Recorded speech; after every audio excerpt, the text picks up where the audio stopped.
Hello, and welcome to the Tie Show for April 18th, 2020. Today, very easy day on sports. We're just going to recap the NFL draft, which is in 5 days. I'm going to talk about OSU's recruiting class one more time, and we'll go over what would have been the start of the playoffs today for the NBA. But let's jump into the NFL draft. As we've been talking about a lot recently, I started with CeeDee Lamb and the receiver core 2 days ago. Yesterday, I talked about Kenneth Murray. Today, I want to bring up Jalen Hurts. Reason I want to bring up Jalen Hurts is because I've seen conflicting reports on this man. For someone that I think is a second round talent, there are some people who were saying that he should go third round. There's some people who are saying he should go first round. Um, as I have him at the 50th pick to the Bears, just because I think he fits really good there, and like I said, I don't trust Mitchell Trubisky and I don't trust Nick Foles. And I think a second round talent like Jalen Hurts, who can basically do anything, as we saw at OU, he fits perfectly. Like, you can use him as a Taysom Hill kind of player, but as they're saying, they could compare him to Dak Prescott. But as we know, there's also the rumors of him going to Dallas. He had a meeting with Jerry Jones, and Dak is refusing to go to training camp right now. Do they take a chance on Dak Prescott, or take a chance on Jalen Hurts, who's kind of compared to Dak Prescott, to see if it's worth maybe signing Jalen Hurts to be their quarterback of the future? According to Mel Kiper from ESPN, the Cowboys have no plans to take Jalen Hurts in the first round with the 17th pick. It is completely no quarterback. They believe in Dak Prescott. They think Dak Prescott will be there, which makes sense. I think the same thing. It would be really dumb for the Cowboys to waste their first round pick on a quarterback, especially Jalen Hurts. Nothing against Jalen Hurts. I just don't think that he's a first round talent to the Cowboys. I think he has to fit the right system. But it also Jerry Jones. It wouldn't surprise me at all if Jerry Jones takes the guy that he likes, if that's Dak Prescott. But we'll see what happens there. I want to recap. I put CeeDee Lamb to the Jets at 11, put Murray to the Eagles at 21, and the guy I'll recap tomorrow, Gallimore, at 50 to the Bengals. Main reason I think that uh, Jalen Hurts is that kind of player is he's a winner. I mean, the man won at Alabama, the man won at OU. He succeeded at all aspects of life. When put into situations, he's proven that he can be a good quarterback. I mean, look at the 28-3 comeback against Baylor. Most quarterbacks would not be able to do that.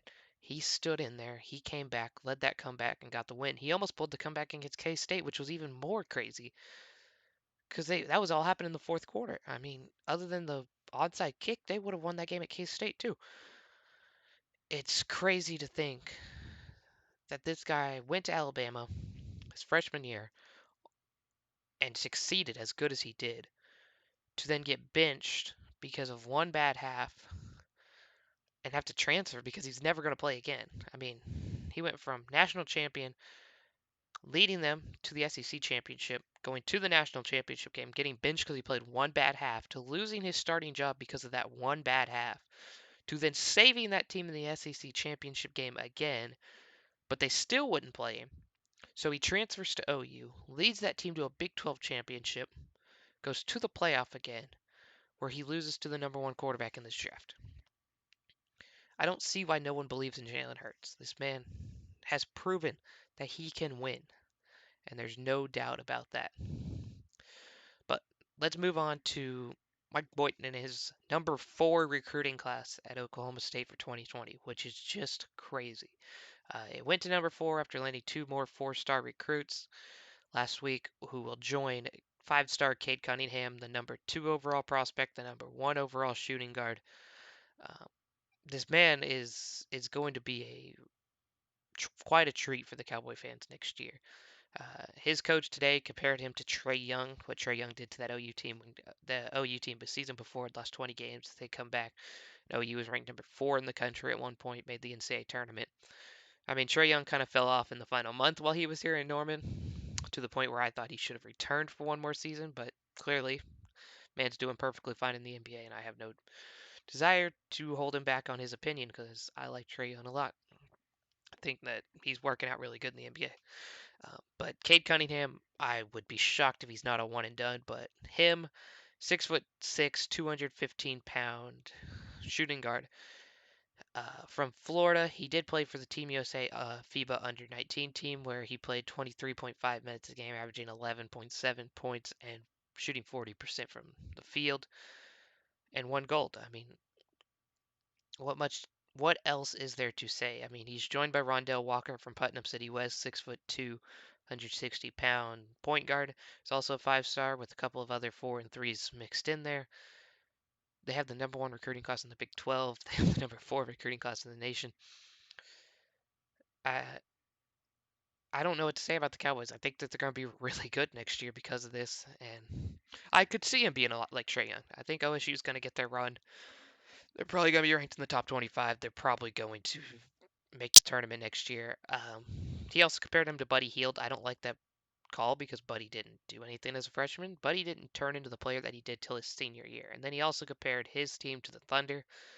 I wouldn't call OSU the underdog coming in the next year when you have the one of the best freshman recruits coming in. That would be like telling the Grizzlies, "Oh, Ja Morant is shocking that he's doing so well in the league because he was only the number 2 pick." I don't see that. I thought Ja Morant would be good. I thought Zion was going to be good. Look, they both lived up to the hype. They both flourished in their roles. And I think Cade Cunningham's going to do that same thing next year. LSU, he's probably going to take over the league, become a top 5 pick in the 2021 draft, and it's going to be all set and done for the Cowboys. They have one good season. His name will always be in the history books as a Cowboy, all because his dad's an assistant coach. But I'm looking forward to watching this team. I'm looking forward to watching him. Uh, Being on the OU campus next year, I hope these games are allowed to have fans in them because I would love to go watch Cade Cunningham live in Norman. I'll probably even take the trip up to Stillwater and watch that game in Stillwater, and probably go watch a couple other games because of how good this kid is. Um, but yeah, it's going to be very interesting to see what he does. But let's mix over to the NBA news now, as today would have been day 1 of the NBA playoffs. I'm going to run down the playoff scenarios that would have happened if the season didn't end, what they were as of the season ended. I'm not simulating the rest of the season. I'm counting as of right now. If the NBA playoffs were to start, this is who would be playing. You've got the 1-seeded Lakers versus the 8-seeded Grizzlies. I think the Lakers would handle that one pretty easily. The 2-seeded Clippers would face the 7-seeded Mavs against. I think that's a good series. I think it would go 5 or 6, but a healthy Clippers team would probably win that pretty easily. 3-seeded Nuggets for the 6-seeded Rockets is a very, very interesting matchup, but I'm going to take Denver in this one because I just don't trust Russ and Harden in the playoffs. I've seen it enough, and the Nuggets are a really good team. That's a really bad matchup for the Rockets, and it'd be interesting to see that matchup in real life. And I hope these games actually do happen. My series, of course, Thunder versus Utah. I would have the Thunder winning that series. I think the Thunder are the better team. It would be the 4-seeded Thunder versus, or no, the 4-seeded Jazz versus the 5-seeded Thunder. But I still have the Thunder winning that. Probably in 6. I think we get it on our home court in 6. But yeah, I would be at least 2 of those games. If it goes to 6, I would have been at all 3 of those playoff games, which is kind of sad that it's not happening. Tonight I would have been at the OU spring game. Again, not happening. So it's kind of sad to figure out where the world's at right now. But all in all, we'll fight through this. Let's go to the Eastern Conference matchups. You got the 1-seeded Bucks versus the 8-seeded Magic. I'd have the Bucks probably sweep the Magic in that series. The 2-seeded Raptors would have faced the 7-seeded Nets. With injuries, the Raptors would have killed the Nets because they have no Kyrie or KD. We'll see if that changes if the NBA season does come back. But the Raptors I got in 4 there. 3-seeded Celtics versus the 6-seeded 76ers would be an amazing matchup that I'm already telling you would go 7, and I've got Philly pulling the upset. And the 4 versus 5 is Heat versus the Pacers. I'd have the Heat in 5 or 6 pretty easily to advance. I was projecting a Lakers versus Bucks final with the Lakers winning in 7. That was my guess. I'm going to probably stick with that. But it is very interesting. I also have the Clippers, Lakers going 7 in the Western Conference, and I would have 76ers versus. Right, 76ers. Yeah, 76ers versus the Bucks in the Eastern Conference, and I'd have the Bucks winning in 6.